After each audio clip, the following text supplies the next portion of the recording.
ഞാൻ വർക്കും കഴിഞ്ഞ് വന്നപ്പോഴത്തേക്ക് മുന്നു പറഞ്ഞു നമുക്ക് പള്ളിയെടുത്തിൽ പോകാമെന്ന് പറഞ്ഞു. അങ്ങനെ കേട്ട പാടി കേൾക്കാത്ത പാടി പാത്തു പറഞ്ഞു മമ്മീ ബാ പോവാമെന്ന്.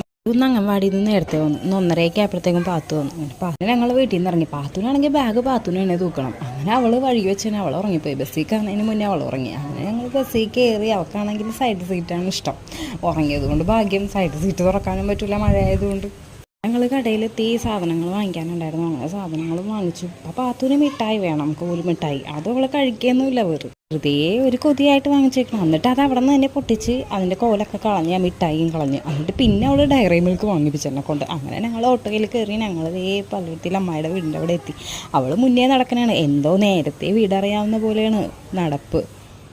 എത്തുന്നതിന് മുന്നേ തന്നെ ചോക്ലേറ്റൊക്കെ മുഖത്തേക്കൊക്കെ ആക്കി ആകെ അലമ്പാക്കി. ഉടുപ്പിലും എല്ലായിടത്തും ആക്കി. അപ്പോൾ ഇതാണ് ഉമ്മി വീട്. ഞാൻ പറഞ്ഞു അതൊന്നുമല്ല നടക്കടിയെന്നും പറയണം. അങ്ങനെ വീടെത്തി അമ്മായിനെ കണ്ട് അങ്ങനെ പിന്നെ എത്താത്ത ചായയൊക്കെ കിടത്തി. അവർക്ക് ഇഷ്ടപ്പെട്ട